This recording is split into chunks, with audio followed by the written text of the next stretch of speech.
大家好，歡迎嚟到 Wally Magazine。今日係2025年嘅8月3號啊，呢條係第二條片嚟嘅。今集咧講翻零售嘅消息啦。咁啊，早兩日咧我就講咗阿信屋嘅業績啊，都令人憂慮係嘛，蝕4000幾萬啊，咁啊就係擴大咗成50%添啊個市幅。咁咧今日咧會講下阿信屋原來咧就陰乾式咁樣結業啊。咁啊其實咧不斷咧都有啲鋪頭執笠啦，仲有咧呢2個月咧有2間咧關咗店添㗎。咁啊，另外咧就AEON咧12蚊店咧有4店一齊做半價喎，咁啊有一紮店咧就7折，咁咧大家咧網民一路都話咧疑似結業喎，唔係因為淨係去半價喎，仲有一啲原因啦。咁另外咧日本城咧又再出嚟澄清啊，唔執啦，但係咧佢嗰個模式轉變咗喎，咁啊咦係咪唔做鋪頭咧？又唔係啊，係嘛？咁但係咧佢要求業主減租減一半喎。咁樣搞法會唔會推冧嗰個鋪市嘅價錢呢？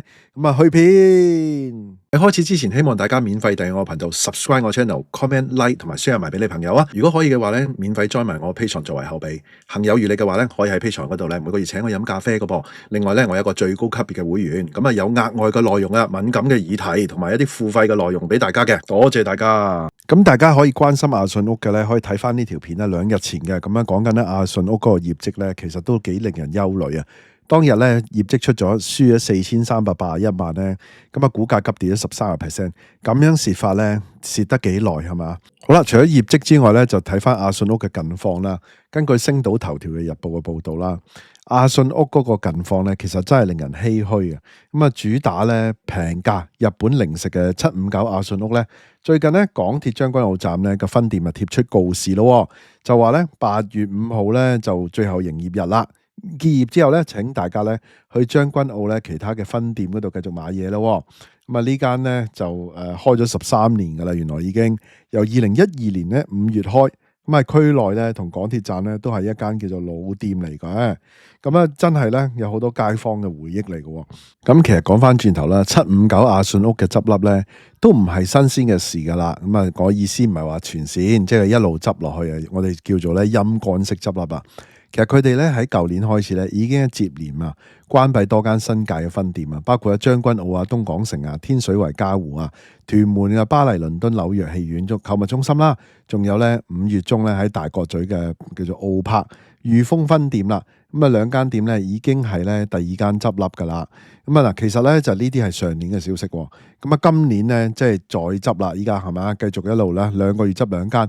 網民咧喺社交網站嗰度咧都好擔心話咧，阿信屋頂唔頂得住咧？仲有人提出咧10點建議添，我記得好似都有報過嘅。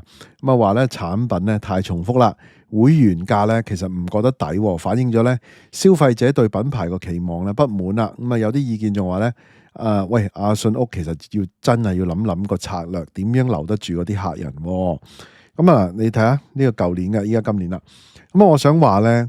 其實佢咁樣執咧都係正常嘅，因為佢咁樣蝕法咧，大佬蝕4000幾萬咧，咁你其實你係本身咧，你係要揾一啲店咧，佢真係蝕得多啲嗰啲咧，要先執咗咧，要收窄嗰個蝕幅啊，甚至乎睇下有冇邊啲淨係賺，即係有得賺嗰啲咧就 keep 住嗰啲算啊，蝕嗰啲要執。如果唔係咧，你留唔得耐噶。雖然你話上市啫，喂大佬上市每年都要俾成千幾萬噶。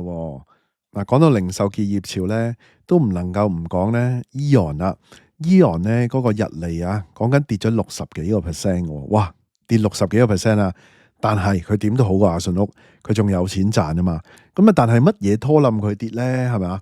根據經濟嘅 Topics 嘅報導啦，咁啊AEON旗下嘅12蚊店啦，包括咧 Daiso Japan 同埋咧 Living Plaza 啦，最近嘅動態咧都值得吸引人注目嘅。咁啊，佢哋咧有幾間分店啊，突然之間咧全場啊半價啦。咁有另外一啲咧就7折啊，搞到咧網民啊議論紛紛，擔心咧係咪執笠前嘅清貨行動咧？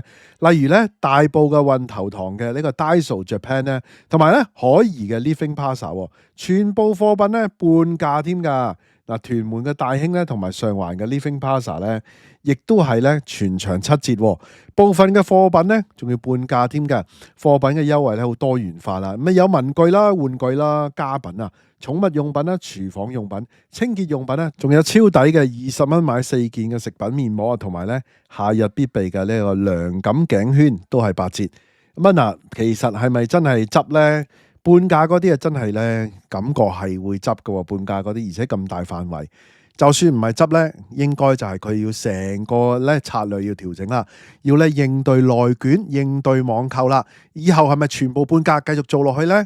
但係網民又唔係咁睇喎，點解呢？嗱，網民見到呢啲優惠咧，唔少人擔心咧係結業潮嘅先兆啦。咁啊，尤其是係屯門嘅大興店啦，佢話咧好大機會執笠啊，因為點解啊？商場嘅位置咧有啲偏僻嘅喎，平時咧人流都已經唔多噶啦。嗱，大埔運頭塘村嘅 Daiso 外牆咧個廣告咧最近咧仲拆咗添㗎。咁啊，呢啲蛛絲馬跡咧令到人哋咧覺得，喂，係咪執笠咧？唔係淨係減價喎。管理員 Eon Channel 咧推測可能係因為租約期滿有關㗎。咁啊話咧呢間店咧喺2021年10月開業啊，計一計時間真係差唔多㗎咯。不過呢啲優惠咧會唔會真係執笠清貨啊？定係純粹吸引客流呢？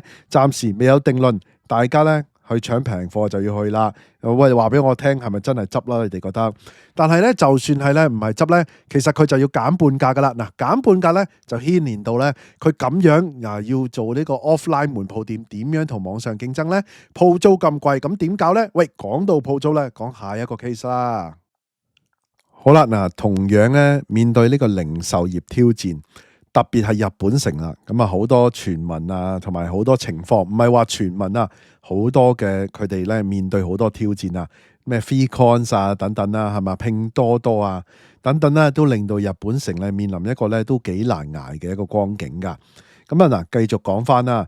咁啊呢個咧《星島日報》嘅報導啦，坊間咧不時傳出日本城咧全線結業嘅消息，但係咧母公司啊國際家居零售主席啊魏麗霞咧又再走一次出嚟咧澄清啦。佢話咧全線結業咧係謠言，不過咧嗱其實佢就不斷係咁執緊嘅嚇。咁啊只係咧有分店咧因為同業主咧傾唔掂租金啊而撤離。咁啊，屬於咧正常嘅營運調整。咁啊，強調咧冇計劃咧縮減分店，仲提到啊，有業主咧聽到結業傳聞之後咧，主動揾佢傾減租添啊，成功咧就幫咗3-4間店咧續約添，仲呼籲咧業主應該咧將租金咧由高峰期嘅30%至到50%咧減落嚟。喂，真係一個務實嘅做法。嗱，大家啲業主咧，依家見到咁多結業潮，亦都真係見到真係結業啦。傳聞又好，乜都好，又見到日本城咁難搞啦。咁你自己做業主嘅，你租緊俾佢呢個錢嘅，譬如你租緊佢15萬嘅，咁你係咪應該都諗諗咧？魏麗霞話15萬收租啊，你依家咧減到7.5萬啦，起碼咧15萬都減到5萬啦，係嘛？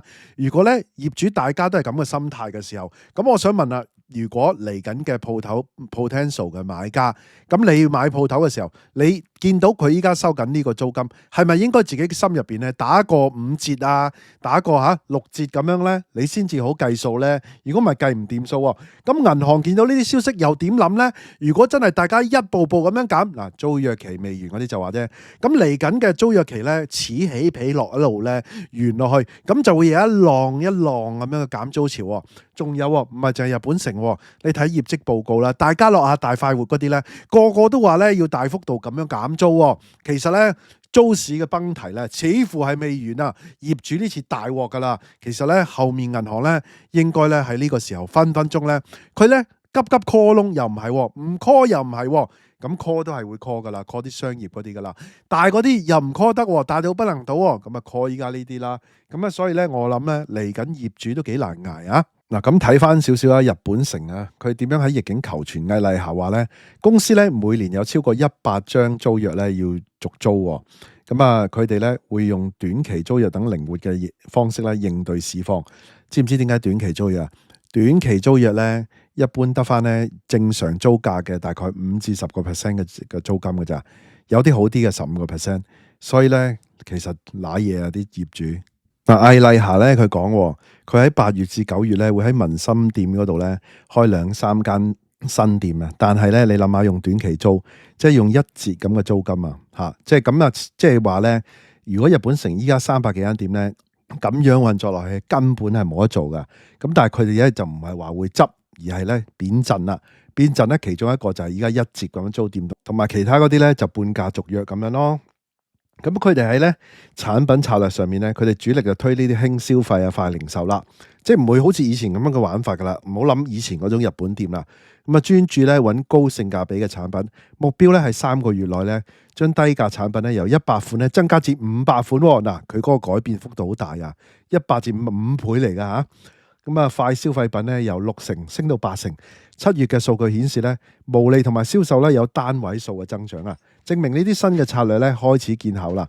咁大家你要知道一樣嘢，就係咧日本城直接咧就走入去咧拼多多嗰個領域咧。嗱，既然講到咧零售嘅挑戰，點少得提到咧講開又講啦，內地嘅電商平台拼多多同埋咧京東噶啦。魏麗霞話好有信心，佢話咧同網店同實體店咧係唔係一個零和遊戲嚟嘅？係咪啊？咁觀眾消費者你點睇啊？係咪一個零和遊戲？唔係完全嗱，有啲人咧都仲想去實體睇一睇嘅，但係有時咧就慘啦，去實體睇完之後咧上網上買啦，呢個仲衰啊！呢個唔係零和係嘛？佢仲透露咧，日本城喺舊年年底咧已經咧去玩埋網購啦，進駐咧京東啊，未來咧可能同拼多多啊、香港 TV Mall 等等咧合作添。嗱，咁啊佢話咧唔係同佢哋鬥，其實佢哋係平台嚟嘅啫。咁我哋係咧零售店，咁即係我哋係 seller 啦、online seller 啦、香港 TV Mall 係嘛？咁即係話點樣啊？即係話咧，其實真真正正咧面對危難嗰啲咧係嗰啲鋪頭業主啦。因為日本城如果咧做多咗網購咧，咁就係啦，就會變咗咧，即係嗰個網民嘅習慣啊，佢嘅生意模式咧就由網嗰度嚟，就唔係由鋪頭嚟咯。咁其實呢個係呢個另一個層面嘅競爭，即係話咧日本城啦，直接同大陸嗰啲咧供應商競爭啦。咁魏麗霞話咧，內地平台咧喺香港都要面對咧時間同成本嘅問題，競爭唔係壞事，反而咧有助咧做旺嘅市場，大家互相學習。你要面對激烈嘅競爭，就係嗰種內卷式咧。喺淘寶咧，你就要同其他嘅嗰啲 online 大陸嗰啲 seller 咧，成千上千萬咁多，係同佢哋去競爭啦。其實對消費者係好事嚟嘅。魏麗霞仲提到咧，實體店咧有獨特優勢，例如咧貨品啊同埋實物一致。店員嗰個服務熱情，店員係咪服務熱情咧？要觀眾話俾我聽啦。日本城嗰啲係咪好 helpful 咧？即買即用，特別係咧快消費品市場。不過咧，人哋依家咧 online 買好快都已經有噶咯。佢話咧，消費者始終咧中意親身去店鋪嗰度咧感受產品啊。呢個咧就兩睇，係有一部分嘅，不過越嚟越少。但係咧個問題係咩咧？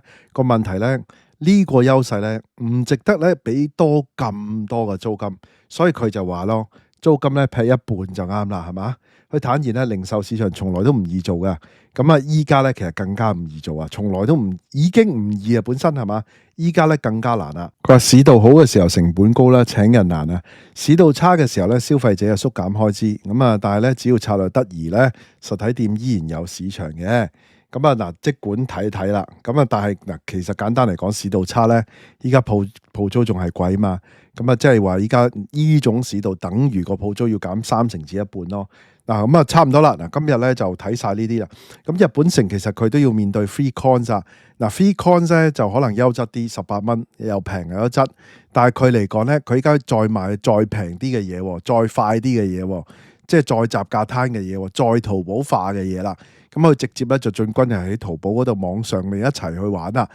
使唔使未來佢使唔使維持300間店咧？定係佢維持300幾間店，但係佢全部都係玩短期租約一折咁樣租咧，或者長嘅要半價先租咧？呢個咧就好顯示我好肯定咧有一樣嘢就肯定嘅就係佢唔會一成不變啦。